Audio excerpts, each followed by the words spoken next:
नमस्कार, मैं हूं दिशा बिस्ट। लोकतंत्र में आपका स्वागत है। लोकतंत्र में आज हम बात करेंगे बिहार में नई सरकार की। बिहार में फिर नीतीश के नेतृत्व में सरकार बन चुकी है। नीतीश 7वीं बार बिहार के मुख्यमंत्री बन चुके हैं। नीतीश ने जनता को 7 वचन दिए थे। अब वो 7 वचन निभाने के लिए जनता ने नीतीश के सर पर फिर ताज सजाया है।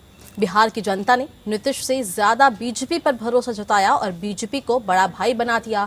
अब बीजेपी को इस बार बिहार के विकास को गति देनी होगी और इस बार नीतीश के साथ बीजेपी ने अपने कोटे से 2 डिप्टी सीएम बनाए हैं। एक तरफ नीतीश 7वीं बार बिहार की कुर्सी पर काबिज हुए हैं, तो वहीं महागठबंधन में महादरार सामने आने लगी है। आरजेडी और कांग्रेस के बीच बयानबाजी शुरू हो गई है। आरजेडी सत्ता तक नहीं पहुंचने के लिए कांग्रेस को कोस रही है, तो कांग्रेस कह रही है कि आरजेडी बीजेपी की भाषा बोल रही है। वहीं कांग्रेस में बयानबाजी जारी है। कपिल सिब्बल ने कांग्रेस नेतृत्व पर फिर सवाल उठाया है। अब सवाल है कि क्या बिहार की जनता 5 साल नीतीश को फिर दे चुकी है? क्या नीतीश इस बार रुके हुए विकास के पहिए को मुकाम तक पहुंचाएंगे? क्या बीजेपी इस बार नीतीश कुमार को पूरी तरह से साथ देगी? क्या 2 उप मुख्यमंत्री बनाकर बीजेपी क्या दिखाना चाहती है? अब सवाल ये भी है कि महागठबंधन में कांग्रेस सबसे कमजोर पार्टनर है। क्या कांग्रेस की वजह से तेजस्वी ताज से दूर हो गए हैं? देखिए रिपोर्ट।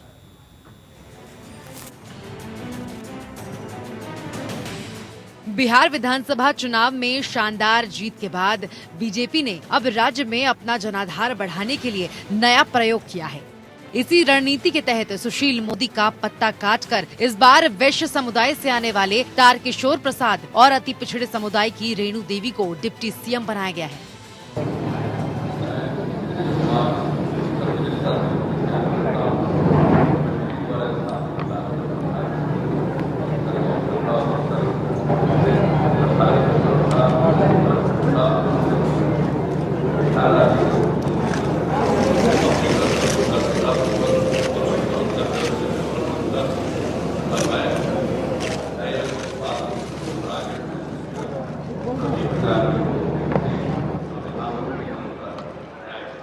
मैं तारकिशोर प्रसाद ईश्वर की शपथ लेता हूं कि मैं विधि द्वारा स्थापित भारत के संविधान के प्रति सच्ची श्रद्धा और निष्ठा रखूंगा।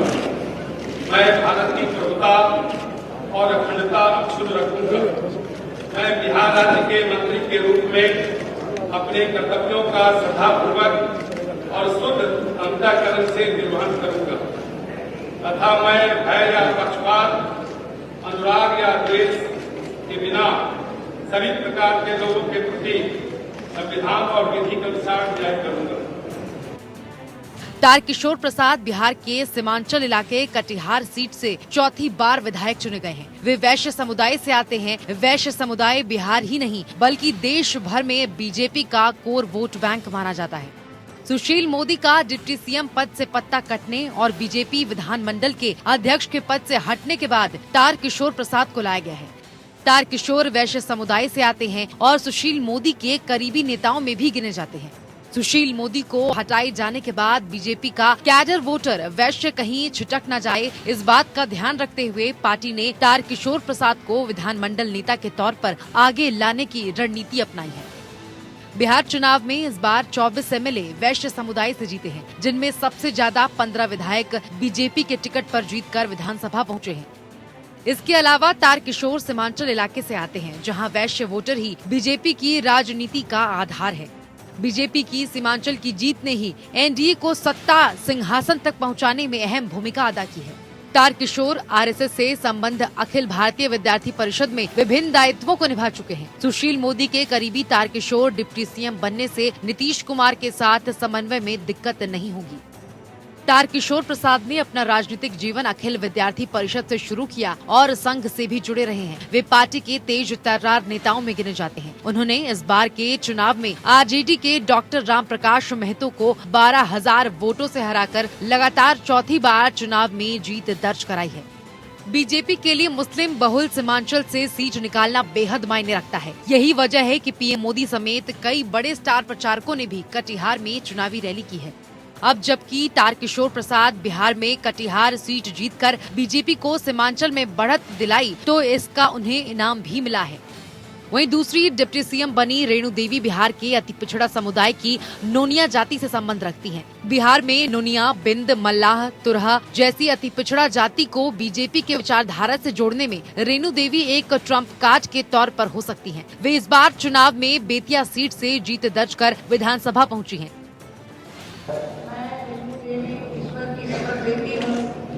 मैं विधि द्वारा स्थापित भारत के संविधान के प्रति सच्ची श्रद्धा और निष्ठा रखूंगी। मैं भारत की संप्रभुता और अखंडता अछूत रखूंगी। मैं बिहार राज्य के मंत्री के अपने कर्तव्यों का श्रद्धापूर्वक और अंतर्करण से निर्वहन करूंगी। मैं भय या पक्षपात, अनुराग या दोष के बिना सभी प्रकार के लोगों के प्रति संविधान और विधि के अनुसार न्याय करूंगी। बिहार में अति पिछड़ा वोटरों पर जेडीयू की पकड़ मानी जाती है। इसी तरह से शराबबंदी के बाद से महिलाओं के बीच नीतीश की पकड़ अच्छी है। इस चुनाव में एनडीए की जीत में महिलाओं की भूमिका काफी अहम मानी जा रही है, जिसे प्रधानमंत्री नरेंद्र मोदी ने भी खुले तौर पर स्वीकार किया है और धन्यवाद भी अदा किया। ऐसे में बीजेपी हर हाल में महिलाओं को अपने साथ साध कर रखना चाहती है। रेणु देवी ने भी आरएसएस से जुड़े संगठन दुर्गा वाहिनी से अपना राजनीतिक सफर शुरू किया था। वे पार्टी की ओर से बिहार प्रदेश महिला मोर्चा की अध्यक्ष और राष्ट्रीय उपाध्यक्ष से लेकर बिहार सरकार में मंत्री तक रह चुकी हैं। दरअसल बिहार में बीजेपी का कोर वोट बैंक स्वर्ण जाति और वैश्य वर्ग के मतदाता माने जाते हैं। इस बार महिला वर्ग ने भी बीजेपी की जीत में बड़ी भूमिका निभाई है। पिछले कई सालों से बीजेपी बिहार में अपने बलबूते सरकार बनाने की कोशिश कर रही थी, लेकिन जातिवाद में बटे बिहार में वो अब तक इस ख्वाब को पूरा करने में सफल नहीं हो पाई है। ऐसे में स्वर्णों के साथ साथ पिछड़ा और अति पिछड़ा समुदाय को जोड़ने की रणनीति बनाई गई, जिसके तहत तारकिशोर प्रसाद और रेणु देवी को डिप्टी सीएम बनाकर बीजेपी अब राज्य में अपना जनाधार का विस्तार करने जा रही है। Bureau report.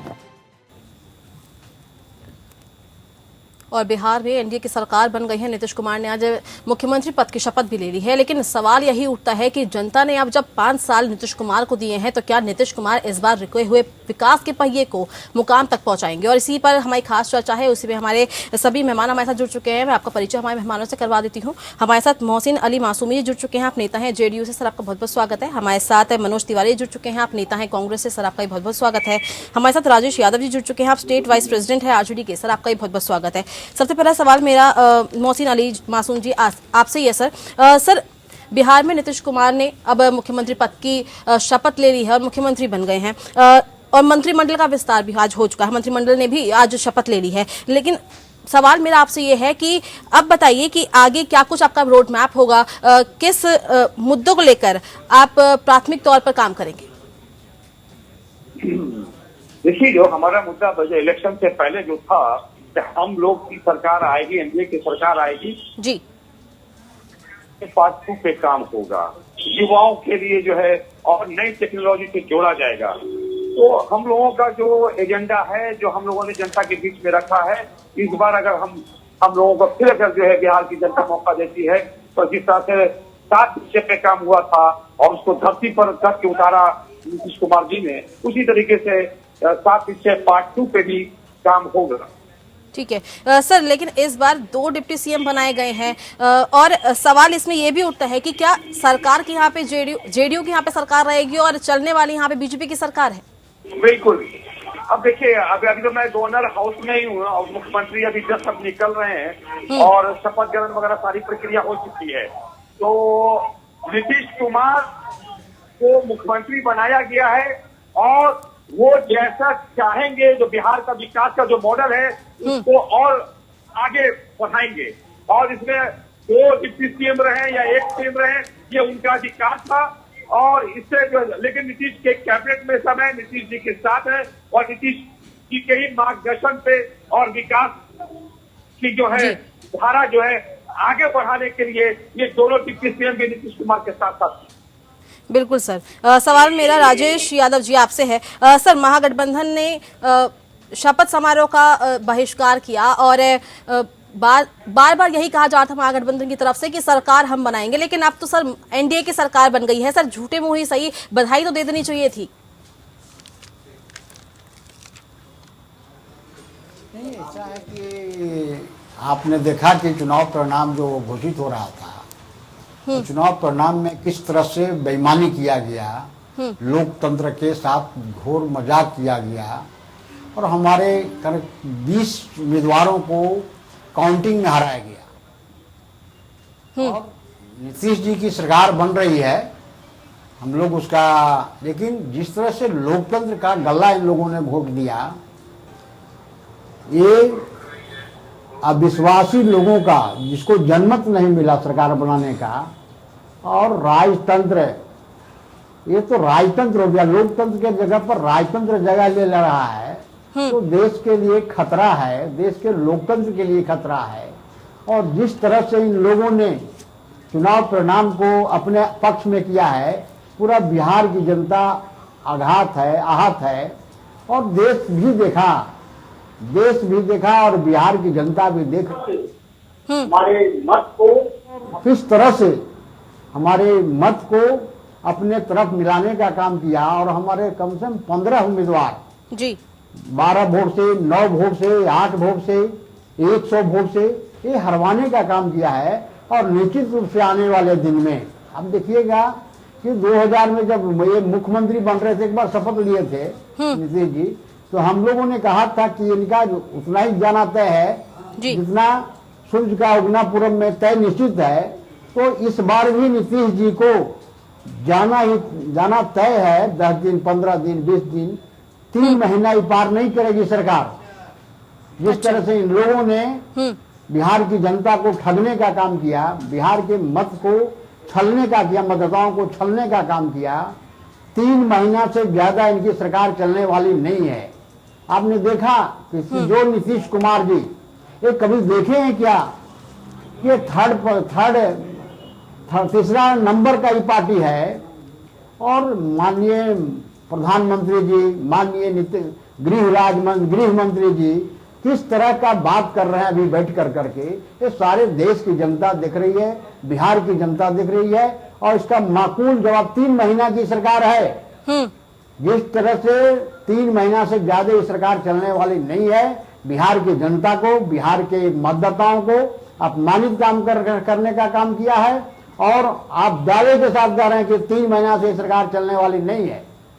ठीक है सर, इसका जवाब मोहसिन अली जी से ले लेते हैं। मोहसिन जी, राजेश जी का ये कहना है कि सरकार आपकी 3 महीने से ज्यादा नहीं चलने वाली। मोहसिन जी, लगता है हमारा संपर्क टूट गया है। राजेश जी, सवाल मेरा आपसे एक ये भी है कि आप महागठबंधन की बात कर रहे हैं कि महागठबंधन ने जो सीटें हैं, 15 सीटें हैं महागठबंधन को, वो कहीं छल करके उनसे हराई गई है। लेकिन सर, अगर बात की जाए महागठबंधन के अंदर की ही, तो आप ही के पार्टी के नेता शिवानंद जी ने ये कहा है कि कांग्रेस अपनी हार स्वीकार नहीं कर पा रही है, कांग्रेस की वजह से ये हार मिली है, सारा ठीकरा कांग्रेस के ऊपर फोड़ दिया गया है। ये कहा गया है कि राहुल गांधी ने चुनावी रैलियां नहीं की, वो पिकनिक मना रहे थे। सर नहीं, ये हमारे राष्ट्रीय प्रवक्ता माननीय झा जी की तरफ से बयान आ गया है कि शिवानंद तिवारी जी का ये निजी बयान हो सकता है। पार्टी का, राष्ट्रीय जनता दल के पार्टी हाईकमान की ओर से इस तरह का कोई बयान नहीं आया है और इनका निजी बयान हो सकता है। और महागठबंधन में हम मिलकर के चुनाव लड़े हैं, सबकी जिम्मेवारी है और इस तरह की बात नहीं होनी चाहिए। हम कांग्रेस पार्टी, राष्ट्रीय जनता दल, ये सारे एक है, सीपीआई, सीपीएम, माले एक साथ हैं। आपने देखा नहीं कि हम लोगों ने बाइकआउट किया, सारे लोगों ने मिलकर किया, कोई शपथ ग्रहण समारोह में। लेकिन सर, दरार कहाँ आ रही है कि जो आपके प्रवक्ता हैं वही ये चीज कह रहे हैं कि कांग्रेस की गलती की वजह से महागठबंधन हार गया है। वो अपनी 70 सीटें उन्होंने ले ली, लेकिन 70 रैलियां वो कर नहीं पाए। नहीं, 70 रैलियां, अब तो चुनाव खत्म हो गया और 70 रैलियां के बाद आपने देखा ना कि हम 20 सीट तो हम लोग हार गए, काउंटिंग में हार गए और चुनाव खत्म हो गया। कोई मतभेद नहीं है कांग्रेस पार्टी में, राष्ट्रीय जनता दल में। राष्ट्रीय जनता दल के हमारे नेता हैं तेजस्वी यादव जी, इनके तरफ से कहीं पर भी कोई दिक्कत नहीं है जी। कांग्रेस पार्टी के साथ कोई नहीं है हम लोग का। कांग्रेस पार्टी, महागठबंधन, माले, आने वाले दिन में आप देखिएगा सारे लोग मिल करके हम लोगों इस सरकार को, जो बेईमानों की सरकार ही कहा जाएगा, बिल्कुल सरकार को हटाने का काम सारे लोग मिलकर करेंगे। ठीक है सर। तो लेकिन सवाल ये भी उठता है कि जिस तरह से आरजेडी के नेता ने ये तंज कसा है और कांग्रेस के ऊपर एक तरह से वार किया है, ये जरूर सवाल उठता है। हम बिहार चुनाव को लेकर ही चर्चा कर रहे हैं। जिस तरह से बिहार चुनाव में नतीजे आए, एनडीए ने आखिरकार आज सरकार बना ली है और इसी में हमारी चर्चा है। सभी मेहमान हमारे साथ जुड़े हुए हैं। ब्रेक में जाने से पहले राजेश यादव जी, मैं आपसे ही बात कर रही थी कि आपकी पार्टी के जो नेता हैं उन्होंने इस तरह की बात की है कि कांग्रेस पर ठीकरा फोड़ा है। अगर मैं इसका जवाब मैं कांग्रेस से ही लेना चाहूंगी। मनोज तिवारी जी, सवाल मेरा आपसे है। सर, महागठबंधन के एक पार्ट आप भी हैं, लेकिन वहीं आरजेडी के एक नेता का इस तरह का बयान देना कि राहुल गांधी ने तो सिर्फ पार्टी करी है, पिकनिक मना रहे थे वो, और ये कहना कि 70 में से 70 रैलियां भी नहीं कर पाए, 70 सीटों पर उन्होंने चुनाव लड़ा है। सर, इस पे क्या कहेंगे आप?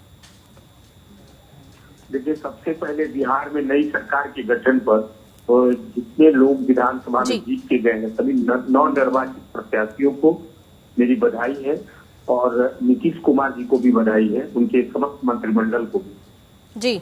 अब आपका सवाल है कि एक बयान के ऊपर आपने जो चर्चा की है, बिल्कुल सर। मेरा अपना मानना है कि शिवानंद तिवारी जी बहुत वरिष्ठ नेता है और अगर वाकई वो राजद में है तो महागठबंधन और गठबंधन धर्म को समझते हुए और कांग्रेस को समझते हुए, मुझे पता है समाजवादी आंदोलन के नेता हैं शिवानंद तिवारी जी, उनके पिताजी भी बहुत बड़े नेता थे, तो ये तमाम लोग बिहार की राजनीति को अगर वो समझते हो और गठबंधन धर्म को समझते हो तो उनका इस तरीके का बयान जो है बहुत ही हास्यास्पद है। मैं बारम्बार कहता हूँ, देखिए कांग्रेस की राजनीति जो है वो राष्ट्रीय परिप्रेक्ष्य में है और राष्ट्रीय राजनीति में कांग्रेस आज भी देश की सबसे बड़ी पार्टी है। दूसरी बात है, चुनाव में जीत और हार होती रहती है। मैं मानता हूं कि बिहार में संगठनात्मक ढांचा जो है कुछ वर्षों से कांग्रेस का कमजोर जरूर हुआ है और लेकिन राजनीति का जहां तक सवाल है, आज भी बिहार का कोई ऐसा गांव नहीं है, मेरा एक चीज का दावा है, जितनी पार्टियां हैं आज बहुत सारी पार्टियां हैं, लेकिन कांग्रेस एक ऐसी पार्टी है जिसके पूरे देश में और पूरे प्रदेश, पूरे सूबे में कोई ऐसा गांव नहीं है जहां कांग्रेसी नहीं है। आज भी लोग कांग्रेस के समर्थक है और कांग्रेस अपने संगठन सर समर्थक तो है लेकिन वोट नहीं आते कांग्रेस के। देखिए, मैंने क्या बोला दिशा जी, मैं इस बात को स्वीकार करता हूँ कि आज की परिस्थितियों में कांग्रेस के समर्थक या कांग्रेस के चाहने वाले लोग जो है उनकी संख्या बल होने के बावजूद भी शायद हम वोट में परिणत नहीं कर पा रहे हैं, इसके कारण कई जगहों पर हमारी हार हुई है। लेकिन विगत कुछ वर्षों से कांग्रेस ने अपने संगठनात्मक ढांचे में बहुत अच्छा बदलाव किया है और जनता के हितों को ध्यान में रखते हुए हमारे कई कार्यक्रम तैयार हो रहे हैं और उसके ऊपर अमल करते हुए सशक्त हम अपने संगठन को सशक्त बनाएंगे और आने वाला समय जो है वो कांग्रेस का है। ठीक है सर, ठीक है। अगर आरजेडी की बात हम छोड़ते हैं, लेकिन आप ही के पार्टी के वरिष्ठ नेता कपिल सिब्बल ने आज ये कह दिया कि कांग्रेस ने ये एक्सेप्ट कर लिया है कि उनके नसीब में हार है, आत्ममंथन नहीं करती है कांग्रेस। सर, अब आप ही के नेता अगर इस तरीके का बयान देंगे तो क्या समझा जाए सर इससे? देखिए दीक्षा जी, मैंने कहा कपिल सिब्बल साहब हो या जितने भी लोग हैं, कांग्रेस की एक परंपरा रही है, लोकतांत्रिक तरीके से पार्टी के अंदर कोई भी व्यक्ति, कोई भी नेता अपनी बात को रख सकता है। कपिल सिब्बल से आप समझते होंगे कि कांग्रेस के लिए और कांग्रेस के परिप्रेक्ष्य में अगर वाकई संगठन के ऊपर विचार करने की आवश्यकता है तो इस बात से इत्तेफाक मैं भी रखता हूँ। लेकिन ये पार्टी का अंदरूनी मामला है। पार्टी जो है मजबूत होनी चाहिए और हम एक मजबूत विकल्प बनकर बिहार में उभरे, मजबूत हो कि अगर इस पर कोई नेता का बयान आता है तो उसका स्वागत होना चाहिए जी। दूसरी बात मैं आपको और भी कहना चाहता हूँ कि देखिए, कांग्रेस के साथ एक हमारी मजबूरी है कि कांग्रेस किसी जाति और धर्म की राजनीति नहीं करती है। तो समस्त समुदाय को लेकर बिहार की राजनीति में जो संगठन हमारा है और कांग्रेस जो है वो तमाम लोगों को लेकर चलने की कोशिश कर रहा है। तो हो सकता है समीकरण और जाति और धर्म के आधार पर तात्कालिक समय में हमको वोट नहीं मिल पा रहा हो, इसका मतलब ये नहीं है कि कांग्रेस एक दल के रूप में कहीं से भी कमजोर है। और दूसरी बात है, आने वाला समय बताएगा बिहार जो है, बिहार 1961 तक दिशा जी 1946 लेकर 1961 तक और उसके बाद जो 90 के पहले का दशक रहा है वो बिहार का स्वर्णिम काल रहा है और उस स्वर्णिम काल में कांग्रेस ही सत्ता में थी। कांग्रेस ने अपने सत्ता काल में बिहार को और बिहार के सूबे को, बिहार के लोगों को बहुत कुछ दिया है। तो बिहार के लोग जिस दिन इस बात को समझेंगे, बिहार की जनता इस बात को महसूस करेगी, निश्चित रूप से कांग्रेस का समय वापस आएगा। ठीक है सर, बिल्कुल। सवाल मेरा मोहसिन अली जी आपसे है। सर, अभी मैंने राजेश यादव जी से बात की, उन्होंने यही कहा कि सरकार ज्यादा दिन तक टिकेगी नहीं, 3 महीने से ज्यादा ये सरकार नहीं टिकने वाली है। सर, इस क्या कहेंगे इस पर आप? मोहसिन जी, आपको आवाज आ रही है?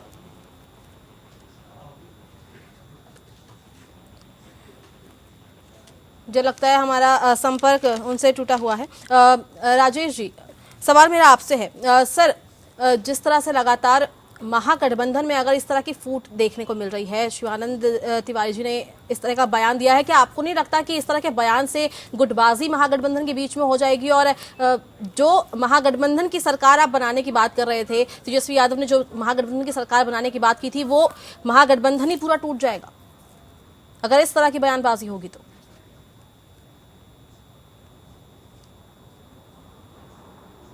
नहीं, हमसे पूछ रही हैं? जी जी बिल्कुल सर। नेहा जी?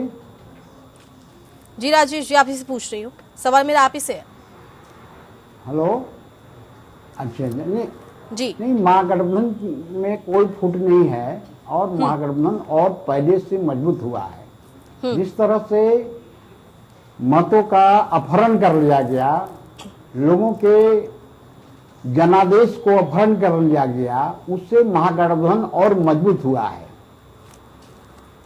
जी। और हमारा जो गठबंधन है, महागठबंधन है, शुरू से ही भारतीय जनता पार्टी और जदयू जी, हम ये लोग देख रहा है कि यदि हम दलित की, पिछड़ा की, निवासी की बात करते हैं तो हमको बोला जाता है जातिवादी। आप देख रहे हैं अभी चुनाव में क्या किया भारतीय जनता पार्टी ने, जदयू क्या कर रहा है, किस आधार पर मंत्रिमंडल का गठन कर रहे हैं। सारे देश की जनता और बिहार की जनता देख रही है। इसलिए ये लोग, हम लोग का महागठबंधन में कहीं नहीं है, इनकी टूटने वाली है।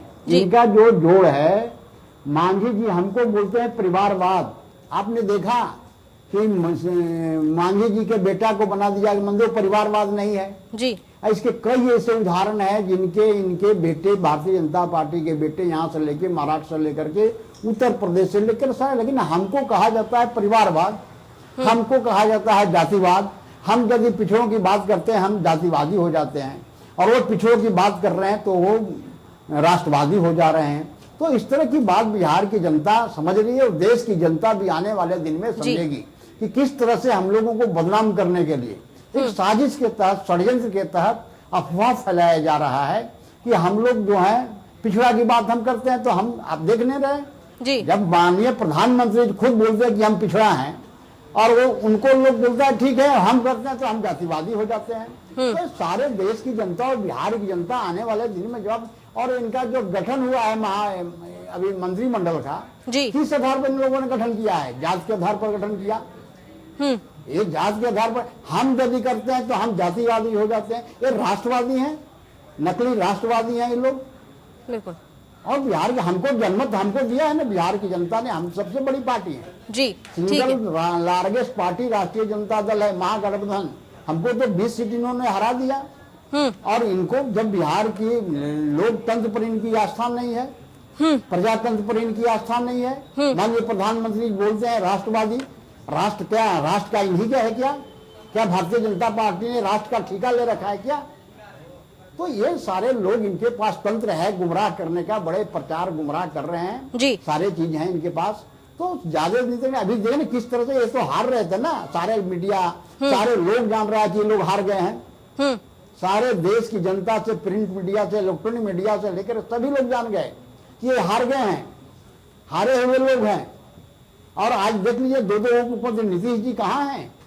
नीतीश जी ने कभी मुख्यमंत्री बने हैं तो अकेले अपने बल पर कभी बने नहीं हैं, आज भी अपने बल पर नहीं बने। ठीक है सर, ठीक है सर। इसी बीच हमारे साथ नावेद शिकोह जी जुड़ चुके हैं, करना चाह रही है जी, और सर, बंगाल की मैं लौटूंगी आपके पास। इसी बीच हमारे साथ नावेद शिकोह जी जुड़ चुके हैं, वरिष्ठ पत्रकार हैं। सर, आपका बहुत बहुत स्वागत है। सर, सवाल मेरा आपसे यही है कि बिहार सरकार के मंत्रियों ने शपथ ले ली है, लेकिन इस बार सुशील मोदी मंत्रिमंडल में शामिल नहीं हुए हैं जिन्होंने आज शपथ ली है। सर, क्या संदेशा माना जाए? क्या बीजेपी अलग कुछ रणनीति बना रही है अंदर खाने? देखिए, बीजेपी बहुत फूक फूक के कदम रख रही है, जी। और मैं समझता हूं कि सुशील मोदी जी को केंद्र में एडजस्ट किया जाएगा, उनको नाराज कतई नहीं किया जाएगा। वो जमीनी नेता है, बिहार की राजनीति से और सत्ता में वो वर्षों रहे हैं, उनको नाराज मुझे लगता है कि नहीं बीजेपी करेगी। और जिस तरीके से उन्होंने ट्वीट किया और जिस तरीके से उन्होंने इस बात के सबसे पहले जब संकेत दिए थे कि वो इस बार डिप्टी सीएम की कुर्सी पर नहीं होंगे, तब उनकी नाराजगी भी थी और एडजस्टमेंट जैसे भाव भी उसमें नजर आ रहे थे। उन्होंने ये कहा कि मुझे बीजेपी ने बहुत मौका दिया है। उन्होंने कहा कि बिहार में मैं सत्ता में कई बार रहा, मैंने लंबी राजनीति की, और उसके साथ में उन्होंने ये भी कहा कि कार्यकर्ता के तौर पर तो मुझे कोई भी नहीं हटा सकता। इसके दोनों के अलग अलग अर्थ थे।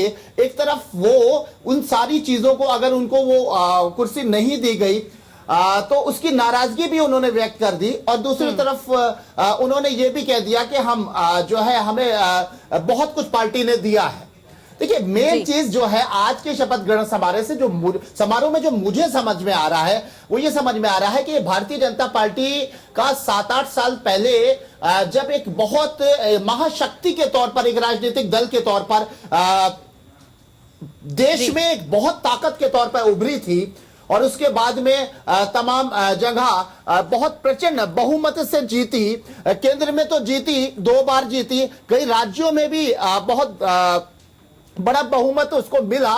लेकिन आज के शपथ ग्रहण समारोह में आप देखिए, उसमें कहीं ना कहीं कोई ना कोई कमजोरियां नजर आ रही हैं। भारतीय जनता पार्टी और एनडीए के कहीं ना कहीं पसीना है, सरकार वो बना रहे हैं। नीतीश कुमार 7वीं बार मुख्यमंत्री बनने जा रहे हैं, सब कुछ जैसा वो चाहते थे वैसा हुआ। लेकिन इस बात को हम नजरअंदाज नहीं कर सकते कि वो भारतीय जनता पार्टी, वो नरेंद्र मोदी, जिनके नाम की तूती बोलती है, जिनका इतना बड़ा एक जनाधार है, जो बार बार सरकारों में जो पार्टी आ रही है, वो गठबंधन की राजनीति में के लिए मजबूर है, नंबर 1। दूसरी बात यह कि अब जो राज्यों में उसकी जीत हो रही है, वो बिल्कुल तलवार की धार पर जीत हो रही है। यानी 10, 12, 15, 8 सीटें इधर या उधर, यानी बहुत बड़े प्रचंड बहुमत से अगर एनडीए नहीं जीत रहा है, और एक समय 7-8 साल पहले जब वो महाशक्ति के तौर पर उभरा था, प्रचंड बहुमत से जीत रहा था, तो इसका मतलब कहीं ना कहीं से वो ऊंचाई पर चढ़ने के बाद वो नीचे उतर रहा है, उसका कहीं ना कहीं जनाधार कम हो रहा है। और दूसरी मजबूरी ये कि वो गठबंधन की राजनीति के साथ में है, और गठबंधन की राजनीति में कहीं ना कहीं सरकार का टूटना, बिखरना लगभग तय होता है। कई ऐसे राज्य हैं जहां सरकारें जोड़ तोड़ की राजनीति की वजह से गिरी, दूसरे ने सरकार बनाई। एमपी में ऐसा हुआ, कई राज्यों में ऐसा हुआ। तो भारतीय जनता पार्टी के अंदर एक बड़ा जनाधार बनाने की ताकत है, उसके अंदर जनता को लुभाने की एक ताकत है। उसने बहुमत भी हासिल किया, बार बार प्रचंड बहुमत भी हासिल किया। लेकिन अब उसकी एक खूबी जो है कि सरकार को स्थिर रखवाना, जोड़ तोड़ में कोई मौका, जिस तरीके से बिहार में हुआ था कि एक सरकार चली गई थी, यादव परिवार जो है वो सरकार से बेदखल हो गया था। तो अब आप ये मान के चलिए कि सरकार की कार्यकुशलता इसी में है कि वो किस तरीके से अपनी सरकार को बचा के रखते हैं। क्योंकि जो इस वक्त विपक्षी दल के तौर पर जिस गठबंधन को हम देखेंगे, जाहिर सी बात है कि विपक्षी दल बन गया है, शपथ का सिलसिला शुरू हो चुका है, शपथ हो गई है लगभग। तो विपक्षी दल चैलेंज कर रहा है कि मैं कहीं ना कहीं जोड़ तोड़, कभी कोई जोड़ तोड़ करने वाला चैलेंज नहीं करता है। वो बार बार उनके नेता ये कह रहे हैं, वो चैलेंज कर रहे हैं कि हम जोड़ तोड़ करेंगे। बिल्कुल सर, जोड़ तोड़ की राजनीति यहाँ पे होती रहती है, और यही सवाल है कि कब जो सरकार है वो अपनी बचा पाएगी। देख रहे हैं लोकतंत्र, और ब्रेक में जाने से पहले हम यही चर्चा कर रहे थे कि किस तरह से बिहार में जब चुनावी नतीजा है उसके बाद दोनों ही जो दल हैं वो ये कहते हैं कि हमारी सरकार बनेगी। लेकिन आज जिस तरह से एनडीए ने शपथ ग्रहण समारोह में शपथ ले ली है, उसके बाद सवाल कई उठते हैं। ब्रेक में जाने से पहले नावेद जी, चर्चा हम यही कर रहे थे कि जोड़ तोड़ की राजनीति यहाँ पे चलने लग जाती है, चाहे कोई भी राज्य की बात हो। यहाँ पे हॉर्स ट्रेडिंग की बात हो जाती है, जोड़ तोड़ की राजनीति चलती है। सर, अपना पक्ष आगे रखिए। जी देखिए, ये दुखद बात है कि इस देश में ये बहुत लंबे समय से गठबंधन की राजनीति चल रही है। यानी कोई भी ऐसा राष्ट्रीय दल या किसी प्रांत में कोई प्रांतीय दल, कोई रीजनल पार्टी भी जो है, उसके पास में इतना जनाधार नहीं होता है कि वो अकेले बूते पर चुनाव लड़ सके। तो स्थितियां जोड़ तोड़ की राजनीति वही शुरू होती है जहां गठबंधन का सिलसिला शुरू होता है। बिल्कुल सर। अगर आप देखिए तो करीब आजादी के बाद में, देश के आजाद होने के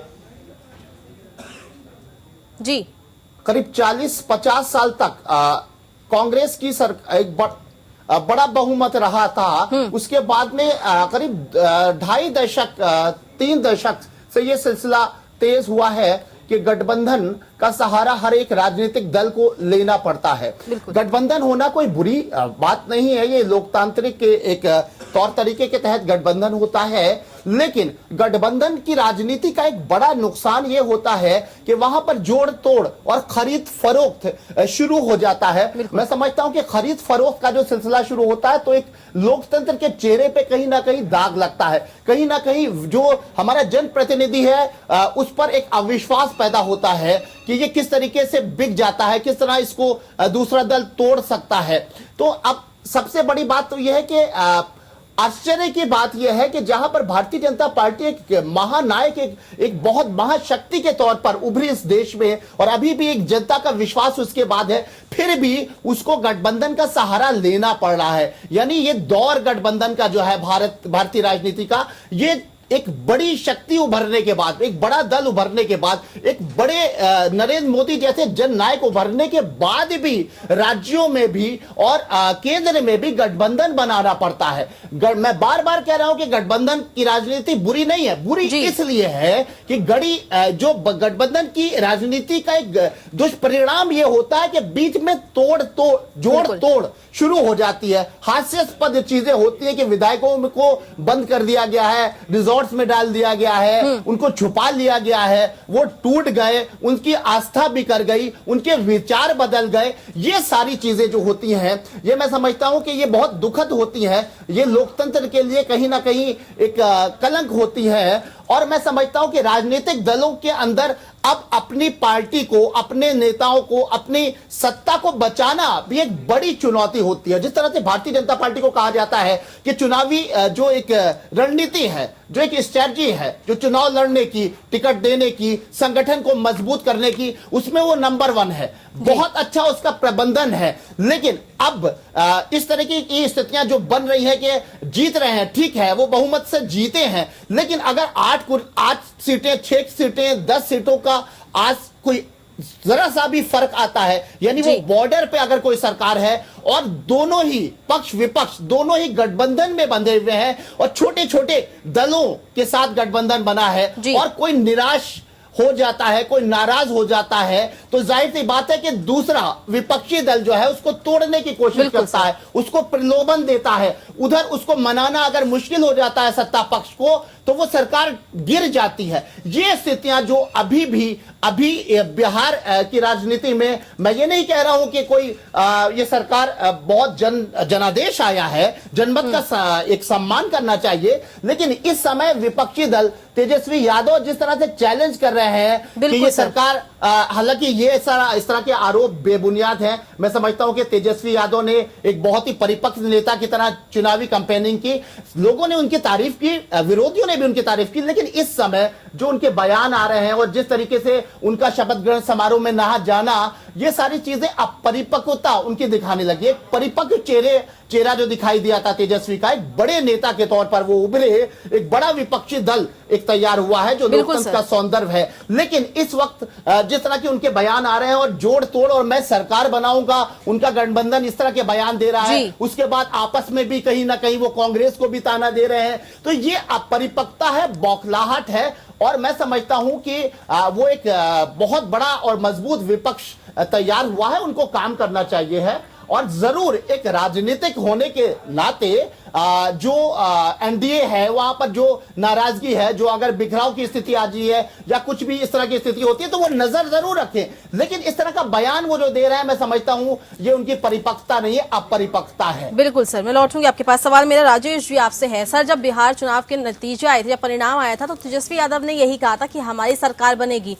सर अभी भी आप यही कह रहे थे कि 3 महीने इनकी सरकार टिकेगी, उसके बाद इनकी सरकार गिर जाएगी। तो सर क्या अंदर खाने आपकी कहीं कुछ नेताओं से बातचीत चल रही है क्या? नहीं, आज ऐसा है कि जिस तरह से उनको 122 का बहुमत है, उनके पास 125 है। 3 सीट से ज्यादा है बहुमत से जी। और जिस तरह से तेजस्वी जी ने में कोई अपरविकता नहीं है, जैसे अभी बता रहे थे हमारे वरिष्ठ पत्रकार साहब जी, हमने बड़े ही सूझबूझ से काम लिया चुनाव में, और परिणाम जो घोषित किया हो रहा था उस समय भी हम लोगों ने बड़ी सूझबूझ से काम लिया। तो जिस ढंग से इन लोगों ने काउंटिंग में प्रयास किया हराने का, और किया भी, यदि हम चाहते तो उग्र हो सकते थे। चुनाव आयोग को हम लोगों ने लिख के दिया, चुनाव आयोग ने पहली बार हुआ कि चुनाव आयोग ने माना नहीं। ये हमारे को जो हमारे उम्मीदवार थे वहां कंप्लेन करते हैं, परिहार में 8 वोट से हम हार रहे थे।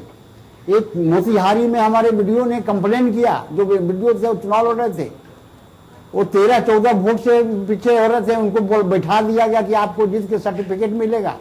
ये तो कोई नहीं ना, उनको बैठाया गया कि आपको सर्टिफिकेट मिल रहा है, लेकिन दूसरी जगह उनको बैठा करके दूसरे को सर्टिफिकेट दे दिया गया, प्रमाण पत्र दूसरे को दे दिया गया। हमको बोला जा रहा है कि प्रमाण पत्र आपको देंगे, बैठिए, काउंटिंग खत्म हो गया। काउंटिंग खत्म होने के बाद कैसे जीत गए दूसरे लोग? और जो पोस्टल ऑर्डर है, आपने देखा कि पोस्टल ऑर्डर को कब गिनती हुआ? नियम है कि पोस्टल ऑर्डर का गिनती शुरुआती दौर में होता है, आज लोग अंतिम दौर में गिनती कर रहे हैं हराने के लिए। तो ये सारे एक साजिश था। और स्लोइंग, धीरे धीरे काउंटिंग कराओ, रात में ले जाओ, ये क्या है? ये पूरा 243 विधानसभा का चुनाव परिणाम आने में 2 बजे रात लग गए। ये सारे एक साजिश के तहत हुआ। और बिहार की जनता, हम लोग जो बोल रहे हैं, हम लोग प्रमाण है। अब भारतीय जनता पार्टी और जदयू, ये तो क्या है कि एक कहावत में एक सीढ़ी है, कभी उछल रहे हैं, कभी उतर रहे हैं, कभी उछल रहे हैं, उतर रहे हैं। तो ये भारतीय जनता पार्टी और जदयू का दोनों का यही है, कभी उछल रहे हैं, कभी उतर रहे हैं। 43 सीट मिला इनको, फिर भी बोल रहे हैं कि हम सबसे हैं। हमसे कम सीट मिला भारतीय जनता पार्टी को, फिर भी बोल रहे हैं कि हम सबसे बड़ी पार्टी हैं, हम बड़ा गठबंधन है। हमारे गठबंधन से उनकी कहाँ सीट ज्यादा है? बिहार की जनता ने तो जन्म दिया राष्ट्रीय जनता दल गठबंधन को, लेकिन जिस ढंग से, जिस प्रक्रिया से इन लोगों ने अपनाया वो ठीक नहीं था। वो कहीं न कहीं गड़बड़ी हुई है। और हमको विश्वास है बिहार की जनता पर, हमको विश्वास है बिहार की मतदाताओं पर, और निश्चित रूप से हम लोग आने वाले दिन में आपको दिखलाई पड़ेगा कि भारतीय जनता पार्टी और जदयू में जो अंतरकला है, उन लोग अंतरात्मा में उनकी आवाज आ रही है कि हम जीते नहीं लेकिन सरकार बना रहे हैं। बहुत से ऐसे लोग हैं, भारतीय जनता पार्टी के बहुत से ऐसे विधायक हैं, राजद जदयू के बहुत से ऐसे विधायक हैं, वो जान रहे हैं, उनकी अंतरात्मा नहीं बोल रहे कि हम सरकार में जाएं। लेकिन ये लोग बड़ी साजिश के तहत, भारतीय जनता पार्टी बहुत ही साजिश के तहत काम किया है। बिहार की जनता को अपमानित करने का काम किया है, बिहार की मतदाताओं को अपमानित करने का काम किया है। और आने वाले दिन में निश्चित रूप से हम आपको दावे के साथ कहते हैं कि जिस तरह से नीतीश जी, आप देखे ना किस असहज महसूस कर रहे थे नीतीश जी शपथ ग्रहण समय, इनके पहले का शपथ ग्रहण देखे होंगे उनका, उनके लोगों को देखे होंगे। आज क्या लग रहा था? मायूस थे। क्यों?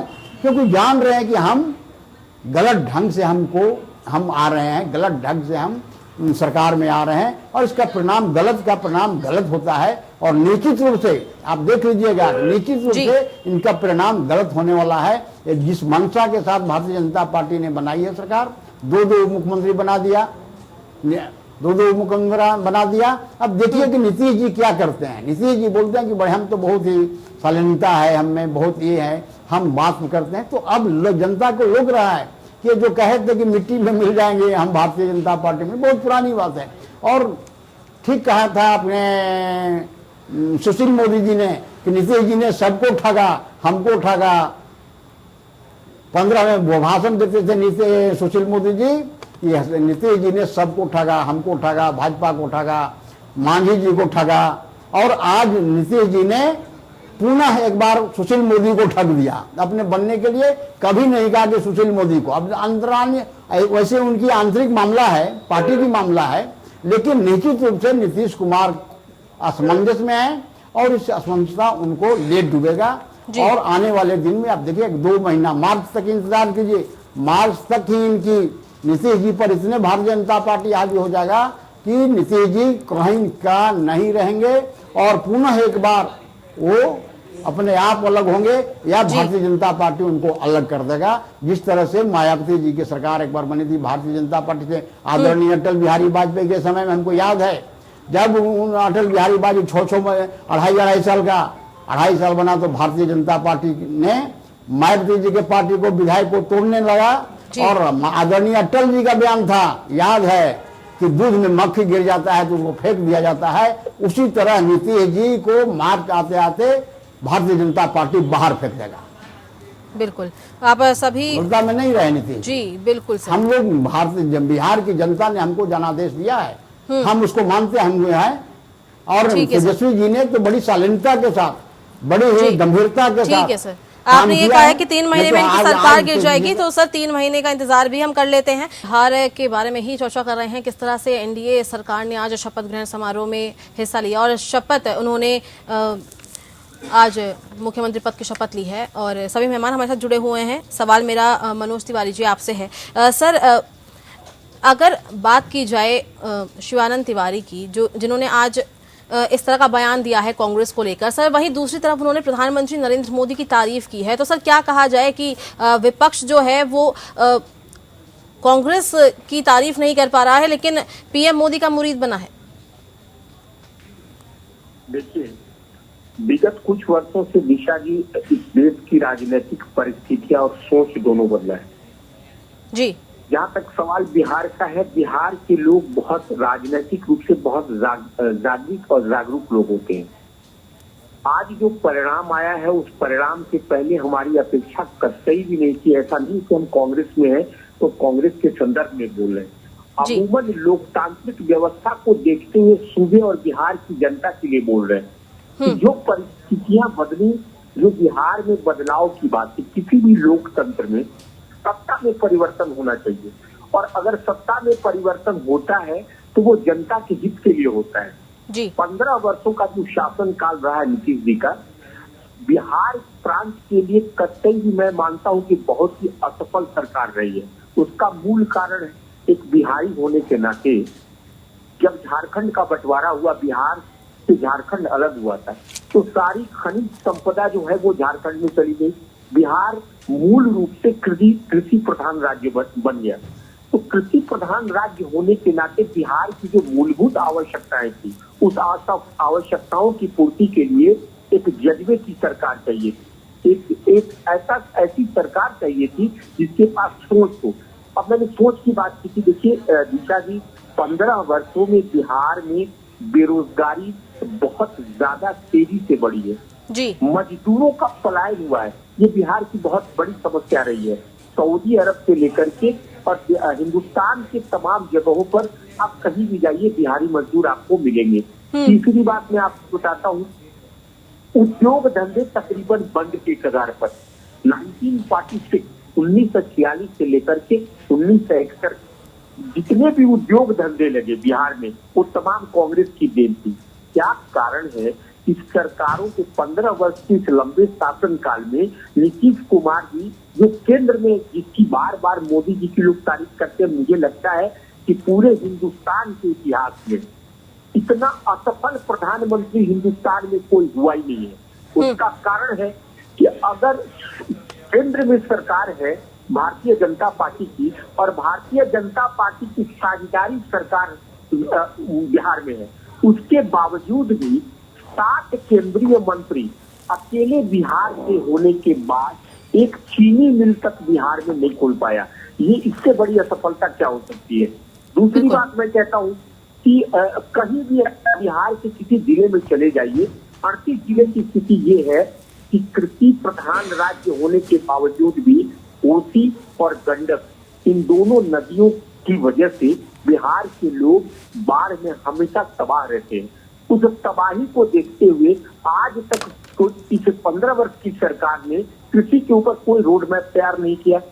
सुखाड़ की स्थिति में बिहार के तमाम किसान सिंचित भूमि होने, सिंचित सिंचाई नहीं कर पाते हैं। सिंचित भूमि होने के बावजूद भी पूरे हिंदुस्तान के वैज्ञानिक, जो कृषि वैज्ञानिक है, उनकी एक रिपोर्ट आई थी। उस रिपोर्ट के मुताबिक पंजाब, हरियाणा और उत्तर प्रदेश, पश्चिमी उत्तर प्रदेश के बाद बिहार की जमीन बहुत ज्यादा उर्वरक है और बहुत ज्यादा फर्टाइल है। उसके बावजूद भी कृषि में हम बहुत पिछड़े हुए हैं। तो ये सरकार और सरकार की सोच और सरकार का रेखांकन ये इस बात के लिए काफी है कि बिहार की 15 वर्षों की नीतीश की शासन बिल्कुल असफल सरकार रही है। बिहार के लोगों ने इस तमाम समस्याओं से जूझते हुए बदलाव के लिए वोट दिया था। दुर्भाग्य देखिए कि बदलाव के बाद, बदलाव में वोट देने के बावजूद भी 6 वर्षों में, मैंने बोला दिशा जी कि देश में राजनीतिक सोच बदली है। इस सोच का परिणाम है कि लोकतंत्र की हत्या करते हुए एक बदलाव के बाद भी सूबे की जनता को धक्का जताते हुए जबरन सत्ता पर काबिज हुआ गया। आज की जो सरकार का जो शपथ ग्रहण समारोह है, मुझे लगता है कि बिल्कुल भी जर्मनी के हिटलर की तरह और नाजी का शासन इस पूरे बिहार के प्रांत में दिखाई दे रहा है, जो इस देश के लोकतंत्र के लिए बहुत ही चिंतनीय है। मैं एक बार फिर कहता हूँ कि सूबे बिहार के लिए एक वैसी सरकार की आवश्यकता थी जिस सरकार के पास एक सोच हो। मैं सलाम करता हूं डॉक्टर मनमोहन सिंह को। 23 अप्रैल 1991 का दिन हिंदुस्तान के इतिहास का काला दिन था, जिस दिन देश में कर्ज की अदायगी के लिए देश के पास पैसा नहीं था।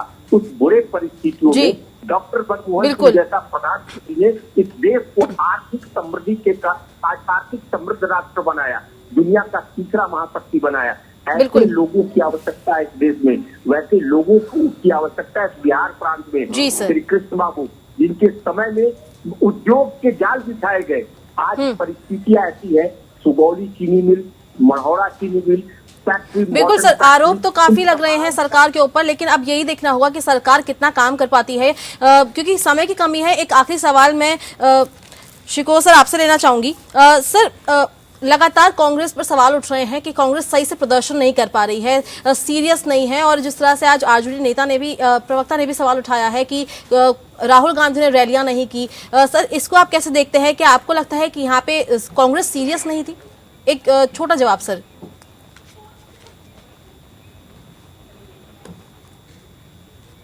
जी, मुझसे सवाल पूछा? जी सर। अच्छा, हाँ जी, ये बात सही है कि कांग्रेस की परफॉर्मेंस दिन पे दिन कमजोर होती जा रही है और बिहार में भी यही स्थिति सामने आई है।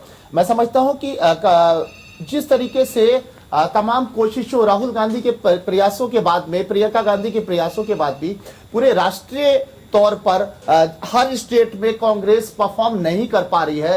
ये बहुत चिंता का विषय है कांग्रेस के लिए, क्योंकि क्षेत्रीय दलों के साथ में उसने सामंजस्य भी बनाया, उनके साथ समझौते भी किए और उनको साथ भी मिला। लेकिन इस तरह के अगर नतीजे आएंगे कि 70 सीटों पर जो है वो 25 सीटें भी नहीं निकाल पाएगी तो दिक्कत होगी। और दूसरी बात, आगे जो चुनाव होने वाले, जैसे उत्तर प्रदेश में होने वाला है, अन्य प्रदेशों में जब चुनाव होंगे और कांग्रेस और क्षेत्रीय दलों का आपस में एक गठबंधन बनेगा तो कहीं ना कहीं बैकफुट पे रखा जाएगा एक राष्ट्रीय दल को। दूसरी चीज ये कि कहीं ना कहीं सत्ता से बेदखल रहते रहते कहीं ना कहीं पार्टी और कार्यकर्ता और भी टूट जाते हैं, जहां पर कई राज्यों में संगठन टूट चुका है, बिखर चुका है और फॉलोइंग कम होती चली जा रही है कांग्रेस की। लेकिन बिहार के जो नतीजे आए और जिस तरीके से कांग्रेस बहुत अच्छा परफॉर्म नहीं कर पाई, उसको देखते हुए कांग्रेस के लिए ये बड़ा चिंता का विषय है। बिल्कुल सर, तो ये कहना गलत नहीं होगा कि जो कांग्रेस का पहले वाला चार्म था वो अब नहीं रहा है। आप सही मेहमानों का बहुत बहुत शुक्रिया हमारे इस खास चर्चा में शामिल होने के लिए। तो लोकतंत्र में आज हमने यही चर्चा की कि जिस तरह से बिहार का चुनाव आया और आज जो नीतीश कुमार ने मुख्यमंत्री पद की शपथ ले ली है और 2 डिप्टी सीएम बन गए हैं, उसके बाद क्या नीतीश कुमार सरकार चला पाएंगे और जो जनता उनसे उम्मीद कर रही है वो उस उम्मीद पर खरे उतरेंगे। और लोकतंत्र में मेरे साथ बस इतना ही। आप बने रहिए हमारे साथ। नमस्कार।